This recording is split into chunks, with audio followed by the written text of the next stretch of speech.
మంచైనా చెడైనా అన్యాయమైన అక్రమమైన ఇలా విషయం ఏదైనా మేం మీ వద్దకు వచ్చి తెలుసుకోవాల్సిన అవసరం మీకు లేదు. మీరే మీ సమస్య ఏదైనా రికార్డ్ చేసి మాకు పంపండి. మీ సమస్యపై మీరే గొంతెత్తండి. ఇదే విషయాన్ని మేము మీకు చేరవేశాం. దానికి ఇప్పుడే రెస్పాన్స్ వచ్చింది. ఇక జనగామ జిల్లా పాలకుర్తి ముత్తారం గ్రామం నుంచి దామోదర్ అనే వ్యక్తి మాకు వీడియోను పంపారు. వారి సమస్య ఏంటో ఆయన మాటల్లోనే వినండి.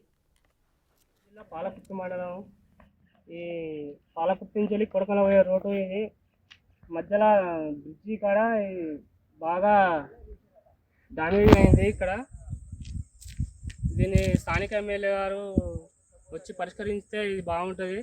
లేకపోతే ప్రమాదాలు పొంచి ఉన్న స్థలం అయిపోతుంది. వారం రోజులు 10 రోజులు అవుతుంది, ఇంతవరకు దీన్ని స్పందిస్తలేరు. స్థానిక ఎమ్మెల్యే కానీ మిగతా నాయకులు కానీ దీని గురించి పట్టించుకోవడం జరగట్లేదు. కాబట్టి తొందరగా పరిష్కరిస్తే ప్రమాదాలు పొంచి ఉన్న స్థలం కాబట్టి రాకపోకలకు ఇబ్బంది అవుతుంది జనాలకు వచ్చేపోయే దారిలో. కాబట్టి స్థానిక ఎమ్మెల్యే తొందరగా దీన్ని పరిష్కరించవలసిందిగా కోరుతున్నాం మేము.